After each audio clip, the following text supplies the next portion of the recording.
Friends అందరికీ hi. ఈరోజు మనం మ్యాథ్స్‌లో సంఖ్యా వ్యవస్థ అనే టాపిక్‌ని నేర్చుకుందామండి. సంఖ్యా వ్యవస్థ నంబర్ సిస్టమ్ అంటారు. దీన్ని ఇంగ్లీష్‌లో నంబర్ సిస్టమ్ అని అంటారండి. ఇందులో అంకెలంటే ఏమిటి? సంఖ్యలంటే ఏమిటి? వీటి సంఖ్యలు ఎన్ని రకాలు? మొదలగు విషయాలు ఈ క్లాస్‌లో చూద్దామండి. శ్రద్ధగా వినండి. ఇందులో చాలా బిట్స్ వస్తాయి సంఖ్యా వ్యవస్థ నుంచి. మ్యాథ్స్ అంతటికి ఇది ఒక పునాది లాంటిది. ఇందులో చాలా విషయాలు నేర్చుకుంటాం మనం. మొదటగా అంకెలు. అంకెల్ని మనం డిజిట్స్ అంటామండి ఇంగ్లీష్‌లో. డిజిట్స్ అంటారు. ఈ 0 నుంచి 9 వరకు ఉంటాయండి. వీటినే అంకెలు అంటాం డిజిట్స్. ఈ అంకెలతో ఏర్పడే వాటిని మనం సంఖ్యలుగా పిలుస్తాం. ఈ అంకెలతో ఏర్పడే వాటిని మనం సంఖ్యలు అంటాం. సంఖ్యలు నంబర్స్ అంటామండి. నంబర్స్ ఫర్ ఎగ్జాంపుల్ ఇవన్నిటితో ఏర్పడే 10, 20, 10, 20 ఈ విధంగా ఎన్నైనా మనం చెప్తాం. అయితే ఇప్పుడు మనం చూసినట్లయితే ఇందులో రకాలు సంఖ్యలు టైప్స్ ఎన్ని రకాలంటే మొట్టమొదటి చూసుకున్నట్లయితే అండి సహజ సంఖ్యలు. సహజ సంఖ్యలు వీటినే ఇంగ్లీష్‌లో న్యాచురల్ నెంబర్స్ అంటాం కాబట్టి ఎన్‌తో సూచిస్తామండి. బిగ్ లెటర్ అయినటువంటి స్టార్టింగ్ నెంబర్‌తో ఎన్‌తో. ఇవి సహజంగా లెక్కించడానికి ఉపయోగపడే వాటిని సహజ సంఖ్యలు అంటారు కాబట్టి 1, 2, 3 అండ్ సో ఆన్ ఎన్ వరకు ఉంటాయండి.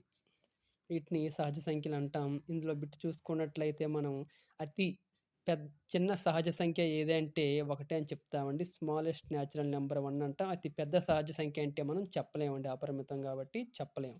అలాగే సెకండ్‌ది పూర్ణాంకాలు.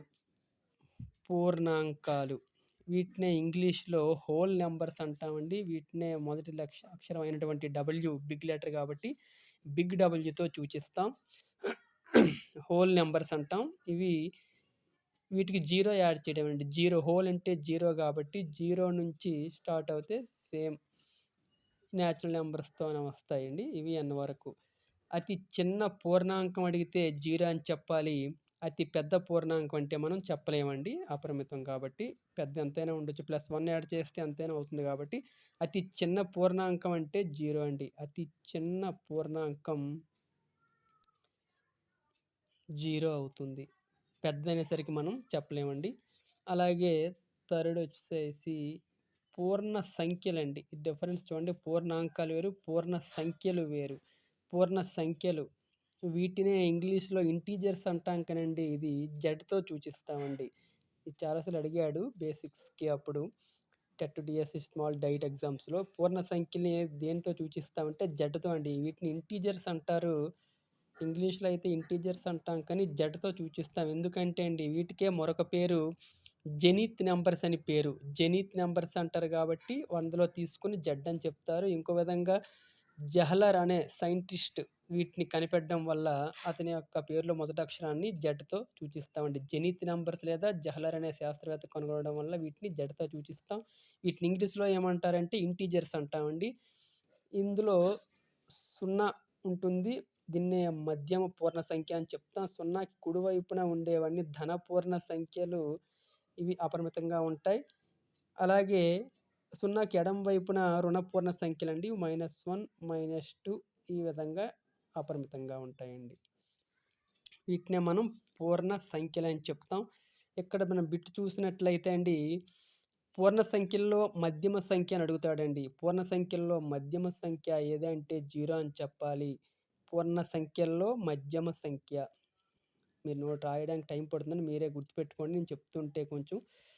అలా విధంగా అతి పెద్ద రుణ పూర్ణ సంఖ్య, అతి చిన్న ధన పూర్ణ సంఖ్య. ఇందులో ఏంటంటే అండి అతి పెద్ద పూర్ణ సంఖ్య అడిగేసరికి చాలామంది అతి చిన్న పూర్ణ సంఖ్య అనేసరికి టక్కున పెట్టేస్తుంటారు. చిన్న పూర్ణ సంఖ్య అనేసరికి అంటే ఏదో అనుకోని ఒకటే అనేసి చిన్నదే కదా అనేసి. కానీ అడిగే విధానం మనం బాగా గమనించాలండి బిట్టు. ఆ లాస్ట్‌లో ఉంటుంది చెప్పలేమని ఆప్షన్. ముందు అతి చిన్న పూర్ణ సంఖ్య అంటే 1 అనే ఆప్షన్ ఫస్ట్ ఆప్షన్ ఉంటుంది. అని చాలామంది పెడతారు తప్పుగా. కానీ అది కాదండి. ఎందుకు అతి చిన్న పూర్ణ సంఖ్య అందులో లేదండి. మనం చెప్పలేము. కాబట్టి 0 నుంచి -1 తీస్తే -1, -1 తీస్తే -2 ఈ విధంగా మైనస్ చేస్తుంటే తరగట్లేదు కాబట్టి అది అతి చిన్న పూర్ణ సంఖ్య గాని, మనం అతి పెద్ద పూర్ణ సంఖ్య అని చెప్పలేమండి. అటు పాజిటివ్ లేదా నెగెటివ్ అని మెన్షన్ చేస్తేనే చెప్పగలం. అతి చిన్న ధనపూర్ణ సంఖ్య ద స్మాలెస్ట్ పాజిటివ్ ఇంటీజర్ అంటే మాత్రమే ఒకటని చెప్పాలండి. ఇక్కడ చూసుకోండి, చాలా ఇంపార్టెంట్ అండి ఇది. అతి చిన్న ధనపూర్ణ సంఖ్య ద పాజిటివ్ ఇంటీజర్ అంటాడండి. ధనపూర్ణ సంఖ్య అంటేనే ఒకటని చెప్పాలి. అలాగే అతి పెద్ద రుణపూర్ణ సంఖ్య అన్నప్పుడు మాత్రం మైనస్ చెప్పాలండి.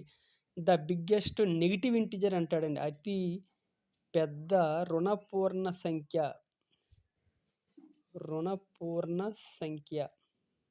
అన్నప్పుడు మాత్రమే -1 అండి అవుతుంది.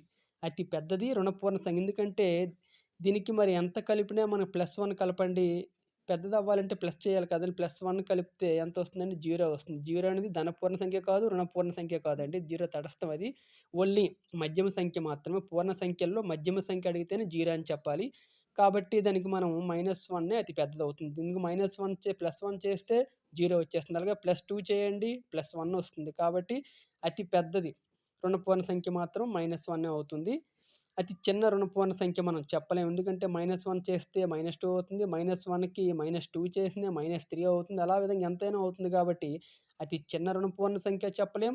అలాగే అతి పెద్ద ధనపూర్ణ సంఖ్య చెప్పలేం. అలాగే అతి పెద్ద పూర్ణ సంఖ్య, అతి చిన్న పూర్ణ సంఖ్య అని మనం చెప్పలేమండి. ధన, రుణ అని ఆడు పాజిటివ్ అండ్ నెగెటివ్ అని మెన్షన్ చేస్తేనే జాగ్రత్తగా గుర్తుపెట్టుకోవాలండి. ఈ విధంగా చూసినట్లయితే ఇంక నెక్స్ట్ అకరణీయ సంఖ్యలు ఉంటాయండి.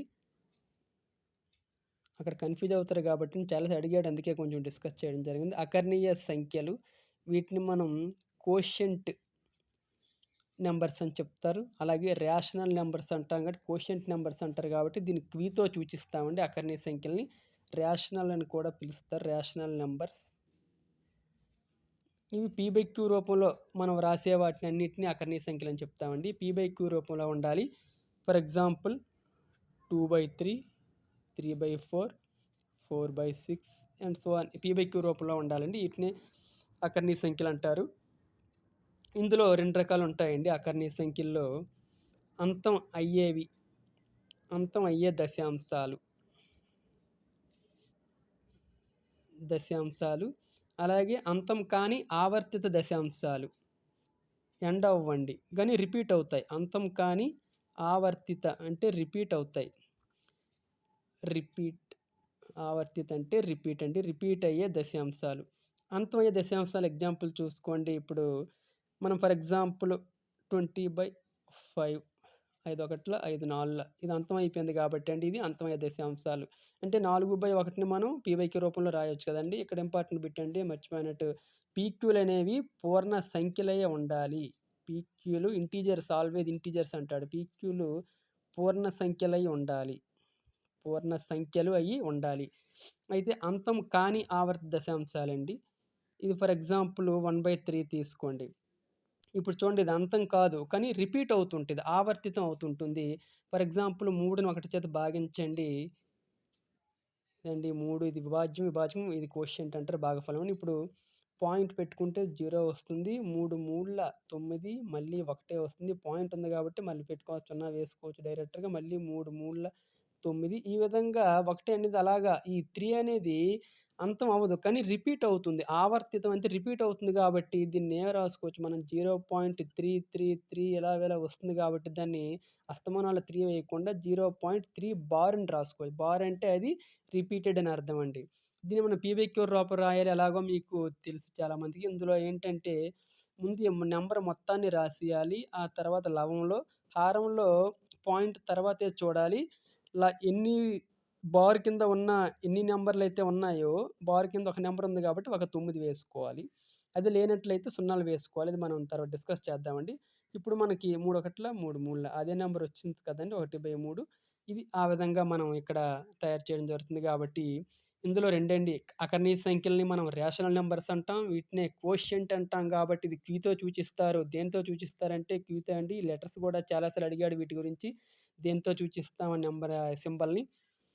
అయితే ఇందులో అంతం 2 రకాలు ఉంటాయండి. అంతమయ్యే దశాంశాలు, అంతము కాని ఆవర్తిత దశాంశాలండి. అంతం అయిపోయావంటే అది భాగఫలం అనేది మనకి వెంటనే శాసం 0 వస్తుంది. అంతం కాదు అంటే శాసం అనేది 0 రాదు. అలాగే రికరింగ్ అవుతుందండి. రికరింగ్ అంటాం దీన్నే. అలాగా ఎండ్‌లెస్‌గా ఉండి రిపీటెడ్‌గా అవుతుంది. అయితే ఇక్కడ పోతే కర్ణీయ సంఖ్యలండి. నెక్స్ట్ అకర్ణీయ సంఖ్యలు, తర్వాత కరణీయ సంఖ్యలు. వీటినే మనం ఇర్రేషనల్ నంబర్స్ అంటామండి. ఇర్రేషనల్ ఇది కోషంట్ వీటిని కూడా క్యూతోనే ఇది కాబట్టి క్యూ డాష్‌తో సూచిస్తారండి ఇది. క్యూ డాష్‌తో సూచిస్తారు. ఇర్రేషనల్ నంబర్స్ అంటారు. కర్ణీయ సంఖ్యలు ఏంటంటే దానికి ఆపోజిట్ అండి. పీ/క్యూ రూపంలో రాయలేని సంఖ్యలు. రాయలేని సంఖ్యలను మనం కర్ణీయ సంఖ్యలంటాం. అయితే ఇవి అంతం అవ్వండి. ఇవి ఎప్పటికీ కూడా అంతం అవ్వనమాట. అంతం అవ్వవు. అవి అవ్వని సంఖ్యలని కర్ణీయ సంఖ్యలంటారు. అంతం అవ్వవు. అంతం అవ్వని సంఖ్యలు ఏంటంటే కర్ణీయ సంఖ్యలండి. ఇంకో డెఫినిషన్ కూడా చెప్పొచ్చండి. వర్గమూలం లేని సంఖ్యలు ఏమిటంటే కర్ణీయ సంఖ్యలండి. వర్గమూలం లేని సంఖ్యలు అంటే మనం కర్ణీయ సంఖ్యలుగా చెప్పాలండి. వర్గమూలం లేని సంఖ్యలు కర్ణీయ సంఖ్యలు. అంటే ఇప్పుడు ఫర్ ఎగ్జాంపుల్ తీసుకోండి √2 వీటికి వర్గమూలం ఉండదు కదండీ. 1.414 అలాగే √3 వాల్యూ 1.732 ఈ విధంగా దీనికి అంతం అవ్వదండి. ఈ విధంగా వస్తూనే ఉంటాయి నెంబర్ ఆఫ్ ఇది. కాబట్టి వీటిని వర్గమూలం ఉండదు. అదే √4 అనుకోండి 2కి వర్గమూలం 2గా √4కి 2 అనేది వర్గమూలం. కాబట్టి ఇది అకర్ణీయ సంఖ్య అవుతుంది. ఈ విధంగా ఇవి చెప్పలేం కాబట్టి అండి ఇది ఈ విధంగా కర్ణీయ సంఖ్యలుగా చెప్తాం. ఇవి ఉండదు కాబట్టి. అయితే ఇప్పుడు ఇక్కడికి వచ్చేసరికి వాస్తవ సంఖ్యలు అంటాడండి. ఇంకోటి ఒకసారి చూసుకోండి. ఇలాగ మీరు స్క్రీన్ షాట్ తీసుకుంటారా? ఇప్పుడు వాస్తవ సంఖ్యలండి ఇది. వాస్తవ సంఖ్యలని మనం రియల్ నెంబర్స్ అని చెప్తాం. ఇంగ్లీష్‌లో రియల్ నెంబర్స్ అండి. ఇవన్నీ మొత్తాన్ని కలిపితే వాస్తవ సంఖ్యలు అంటారండి. అంటే సహజ సంఖ్యలు, పూర్ణాంకాలు, అలాగే పూర్ణ సంఖ్యలు, అకర్ణీయ సంఖ్యలు క్యూ, కర్ణీయ సంఖ్యలు క్యూ డాష్. వీటిని సెట్ ఆఫ్‌లో రాస్తే సమితి రూపంలో రాస్తే ఎన్ యూనియన్ అంటారండి. ఇది యూనియన్. డబ్ల్యూ యూనియన్ అంటే అన్నీ కలిసే అని. Z union Q union Q dash. Q dash అండి. ఇది వాస్తవ సంఖ్య యొక్క రూపం అండి. ఇక్కడ మనకి ఇదయిన తర్వాత ఇంకా సరి సంఖ్యలు, బేసి సంఖ్యలు వస్తాయండి. ఇందులో వచ్చే ముందు మనం అసలు ఒకసారి ఇందులో ఒకసారి సరి సంఖ్యలు చెప్దామండి. తర్వాత నెక్స్ట్ క్లాస్‌లో మిగిలినవి చేద్దాం. ఇప్పుడు సరి సంఖ్యలు. సరి సంఖ్యలు అంటే మీకు అందరికీ తెలిసింది. 2 చేత భాగించబడితే శేషం అనేది 0 వస్తే దాన్ని సరి సంఖ్య అంటారు. 2 చే భాగింపబడగా శేషం అనేది 1 వస్తే దాన్ని బేసి సంఖ్య అంటారు. సరి సంఖ్యల యొక్క సాధారణ రూపం అంటే 2n అండి. అలాగే బేసి సంఖ్యల యొక్క సాధారణ రూపం 2n - 1 అండి. ఇక్కడ n = సహజ సంఖ్యలు 1, 2 తీసుకుంటే n ప్లేస్‌లో 1 పెట్టండి 2 అవుతుంది. అలాగే n + 2 పెడితే 4 అవుతుంది. ఈ విధంగా అవుతుంది. ఇక్కడ అలాగే n = 1, 2 and so on. n ప్లేస్‌లో 1 పెట్టండి. 2లో 1 తీస్తే 1, 2లో 1 తీస్తే ఇది కాబట్టి ఇక్కడ